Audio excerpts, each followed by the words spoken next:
2027 ગુજરાતની વિધાનસભામાં અમે ફાઇનલ પિક્ચર બતાવવાના છે. અમે કોઈના બાપથી ડરતા નથી.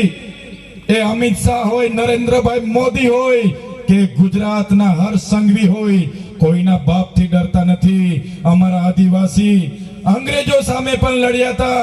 આજે આવા ગોરા અને કાળા અંગ્રેજો સામે પણ અમે લડીશું અને અમે આદિવાસીઓને અધિકાર આપીને રહીશું.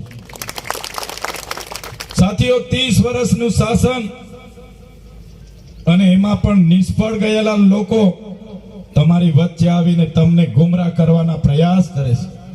હવે તમે વિચાર કરો, જે મનરેગાની યોજના થકી આપણા ગામમાં આપણને 100 દિવસની રોજગારી મળતી હતી, ગામના લોકો ગામમાં રોજગારી મેળવતા હતા. આજ પંચમહાલ જિલ્લાના ભારતીય જનતા પાર્ટીના પ્રમુખ અને આજ બચુભાઈ ખાબડ દ્વારા કરોડો રૂપિયાના કૌભાંડો કરવામાં આવ્યા. પોતાની એજન્સીઓ પર કરોડો રૂપિયા ગરીબ આદિવાસીઓની રોજગારીના છેરવી લેવામાં આવ્યા, કરોડોનું કૌભાંડ કર્યું. આજે તમે વિચાર કરો, ગરીબોની મનરેગા છીનવાઈ ગઈ છે. ત્યારે તમને હું વિનંતી કરવા માટે આવ્યો છું, ભલે આ લોકોએ મનરેગાનું નામ બદલ્યું છે, આપણી રોજગારી છીનવવાના પ્રયાસ કર્યા છે, કૌભાંડને દબાવવાના પ્રયાસ કર્યા છે, પણ આ ચૂંટણીમાં ઝાડુનું બટન દબાવજો અને એમનો બદલો તમારે લેવાનો છે, કહેવા માટે આવ્યા છે. જે પ્રકારે જયરામભાઈ સાથે અહીંયા અન્યાય થાય છે, અમારા પ્રવીણભાઈ સાથે અમને દબાવવાની, ડરાવવાની અને ધમકાવવાની વાત થાય છે, મારી સાથે પણ જેલ ખેલવાનો પ્રયાસ થાય છે, ત્યારે મારા વડીલોને, મારી માતાઓને વિનંતી કરવા માટે આવ્યા છે. અમે કોઈ અમારી વ્યક્તિગત લડાઈ નથી લડતા. અમે કોઈની સાથે જમીનના ઝઘડા નથી. અમારે કોઈ પીઆઈ, ડીવાયએસપી કે કલેક્ટર સાથે જાતિ દુશ્મની નથી. પણ તમારા માટે બોલીએ છીએ, તમારા માટે લડીએ છીએ, તમારી રજૂઆત કરીએ છીએ અને અમને જેલો વેઠવાનું આવ્યું છે. ત્યારે જેટલી પણ હેરાનગતિ ડોક્ટર જયરામભાઈ સાથે હોય, પ્રવીણભાઈ સાથે હોય કે ચૈતર વસાવા સાથે થઈ રહી છે, એનો બદલો લેવા માટે આ વખતે ઝાડુનું બટન દબાવવું પડશે. ઝાડુનું બટન દબાવીને બદલો લેવો પડશે. ઉપર બેઠેલા ભારતીય જનતા પાર્ટીના આકાઓ પોલીસ અધિકારીઓને પણ ગેરમાર્ગે દોરે છે, એમને પણ દબાવે છે, ડરાવે છે, એમને કહે છે તમારે આ કરવું પડશે અને પોલીસ અધિકારીઓ પણ મજબૂરને કરવા પડે છે. ત્યારે આ ભારતીય જનતા પાર્ટીને ઉખાડવા નાખવા માટેનો સમય આવી ગયો છે. હાવેણો આપણી નિશાન છે, ઝાડુ આપણું નિશાન છે. અહીંયા ઉપસ્થિત તમામ આગેવાનોને મારે વિનંતી છે, 5 દિવસનો સમય છે. આપણા તાલુકાના તમામ જિલ્લા પંચાયતની બેઠકો પર તમારે જવાનું છે. તમામ તાલુકા પંચાયતની બેઠકો પર તમારે જવાનું છે અને માતા, બહેનો, વડીલો, તમામ યુવાનોને અપીલ કરવાની છે કે આ વખતે પરિવર્તન લાવવું એ જ માત્ર આપણો ઉપાય છે અને પરિવર્તન લાવવું પડશે. સાથીઓ, ભારતીય જનતા પાર્ટીમાં રહેલા નેતાઓ ચૂંટણીઓ એટલા માટે લડે છે કેમ કે એમને એકવાર સત્તામાં આવી જાય, 3-4 પેઢીનું કરી લેવાનું છે. ત્યારે આપણા જોઈ લો, આશાબેન, રેખાબેન, આપણા તમામ ઉમેદવારો અહીંયા બેઠા છે. એમનો ઉદ્દેશ એક માત્ર સત્તામાં આવીને, ચૂંટણી લડીને સત્તામાં આવીને માત્ર ને માત્ર સેવા કરવા માટે લોકો ચૂંટણી લડે છે. એટલા માટે તમારે સહકાર આપવાનો છે.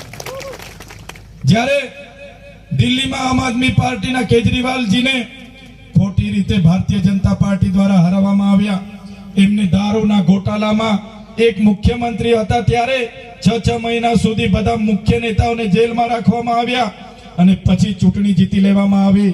ત્યારે એ જ પ્રકારે ગુજરાતમાં પણ અમારા જેવા નેતાઓને જેલમાં રાખવામાં આવ્યા. ત્યારે ભારતીય જનતા પાર્ટીના નેતાઓ કહેતા હતા કે આ ગુજરાતમાં કોઈ આમ આદમી પાર્ટી નહીં ચાલશે. આ ગુજરાત અમિત શાહનો ગઢ છે, આ ગુજરાત નરેન્દ્ર મોદીનો ગઢ છે. મને કહેતા ગર્વ થાય છે કે ગુજરાતમાં આમ આદમી પાર્ટીના 6500 ઉમેદવારો આજે ચૂંટણી લડી રહ્યા છે. આમ આદમી પાર્ટી એ કોઈ માત્ર ચૈતર વસાવાની, ગોપાલ ઇટાલિયાની, ઈસુદાન ગઢવીની કે અરવિંદ કેજરીવાલજીની માત્ર પાર્ટી નથી. આમ આદમી પાર્ટી એ તમારા જેવા સામાન્ય આમ લોકોની પાર્ટી છે. એટલા માટે આપણા ઉમેદવારોને તમારે જીતાડી લાવવાના છે. ભારતીય જનતા પાર્ટીમાં ધારાસભ્યનો દીકરો જિલ્લા પંચાયત લડે, સાંસદનો દીકરો તાલુકા પંચાયત, જિલ્લા પંચાયત લડીને જીતે, પ્રમુખ બને. આમ આદમી પાર્ટીમાં તમારામાંથી આવેલા લોકોને અમે ટિકિટો આપીએ છીએ, તમારામાંથી આવેલા લોકોને ચૂંટણી લડાવીએ છીએ, જે લોકો આપણા અધિકારોની વાત કરે, આદિવાસીની અસ્મિતાની વાત કરે, પ્રકૃતિ સંસ્કૃતિ બચાવવાની વાત કરે, જળ જંગલ જમીન બચાવવાની વાત કરે, એવા લોકોને અમે ટિકિટ આપી છે. એટલા માટે તમને આહવાન કરું છું, આ સમય એ ભારતીય જનતા પાર્ટીને જડબાતોડ જવાબ આપવાનો છે અને ઝાડુના બટન પર તમે મત દબાવજો. આજુબાજુ વિસ્તારમાં તમે ફરજો, 5 દિવસ તમારે રજા પાડીને પણ આપણા આમ આદમી પાર્ટીના ઉમેદવારને જીતાડવાનું કામ તમારે કરવાનું છે. ત્યારે સાથીઓ, આપણા વિસ્તારમાં નેતાઓ આવ્યા, ચૈતર વસાવા આમ છે, ચૈતર વસાવા તેમ છે, ફલાણું છે, ઢીકણું છે. ચૈતર વસાવા તો માત્ર 3 વર્ષથી ધારાસભ્ય છે. તમારી સરકાર ગુજરાતમાં 30 વર્ષથી શાસન કરે છે અને તમારી સરકારમાં આજે પણ આદિવાસીઓ શિક્ષણ માટે આંદોલન કરે, રોડ રસ્તા માટે આંદોલન કરે, જંગલની જમીન માટે આંદોલન કરે, આ વિસ્તારમાં આરોગ્યની સેવા માટે આંદોલન કરે. ત્યારે હવે પછી આંદોલન, હવે પછી લડેંગે જીતેંગે જિંદાબાદ મુર્દાબાદ કરવા કરતા આ ચૂંટણીમાં તમને જે મત અધિકાર મળ્યો છે એ મત અધિકારનો તમે યોગ્ય ઉપયોગ કરો અને આજુબાજુના ગામડાઓમાં પણ જઈને બધા લોકોને સમજાવો અને ઝાડુના બટન પર મત આપીને આપણા લોકોને તાલુકા પંચાયત અને જિલ્લા પંચાયતમાં ચૂંટીને લાવો. અને પછી તમે જોજો, આ તમામ સમસ્યાઓ માટે અમે ઘોગંબા તાલુકાથી લઈને પંચમહાલ જિલ્લાથી લઈને વિધાનસભા સુધી તમારી સાથે રહીને લડવા માટે તૈયાર છે. હર હંમેશ અમે આદિવાસી સમાજની વાત કરી છે, આદિવાસી સમાજના અધિકારો માટે લડ્યા છે. અનુસૂચિ 5 આજ દિન સુધી આ સરકારો નથી લાગુ કરી, એના માટે લડ્યા. પૈસા એક લાગુ નથી કર્યા, એના માટે લડ્યા છે.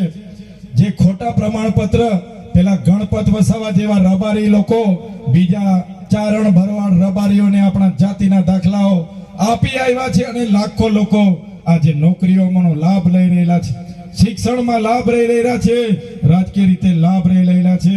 ત્યારે વિધાનસભામાં એમના વિરોધમાં જો કોઈ રજૂઆત કરી હોય તો આ તમારા ધારાસભ્ય ચૈતર વસાવાએ રજૂઆત કરી છે.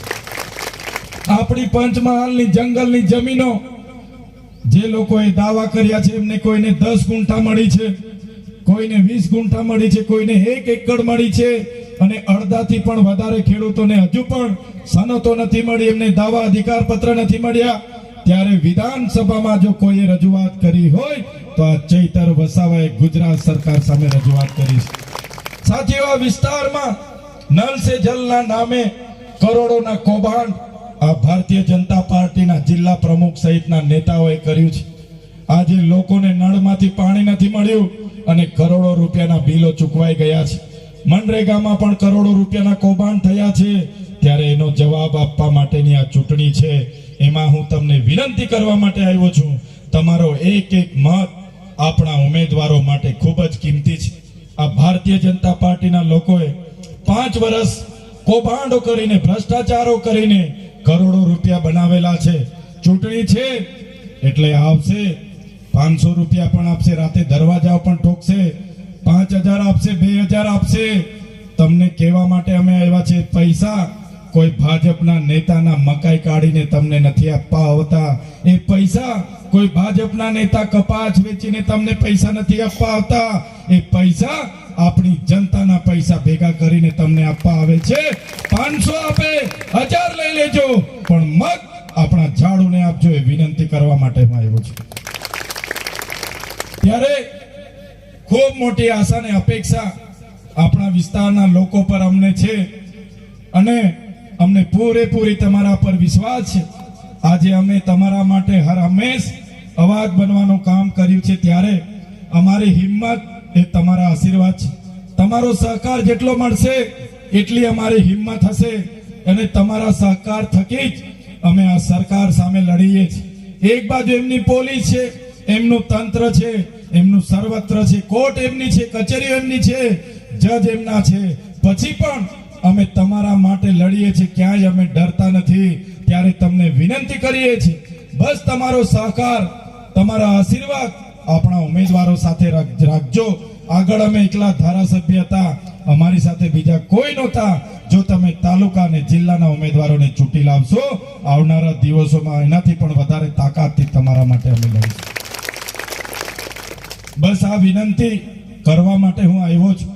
દેશનું સંવિધાન બચાવવા માટેની આ ચૂંટણી છે. આપણી અસ્મિતા બચાવવા માટેની ચૂંટણી છે.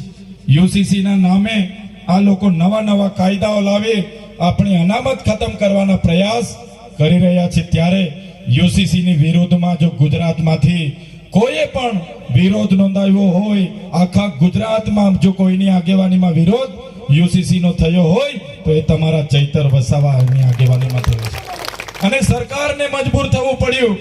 યુસીસી માંથી આદિવાસી સમાજને બાકાત રાખ્યો. ત્યારે તમારા બધાના આશીર્વાદથી આ લડત આગળ વધે અને આ ચૂંટણીમાં તમે એક એક મત આપણા ઉમેદવારોને આપીને જંગી બહુમતીથી જીતાડો એ વિનંતી સાથે આજે તમે સૌ અહીં ઉપસ્થિત થયા. અમારા આ કાર્યક્રમમાં સહભાગી બન્યા એવા વડીલો, યુવાનો, માતાઓ, બહેનો બધા જ લોકોનો હું ખૂબ ખૂબ આભાર માનું છું.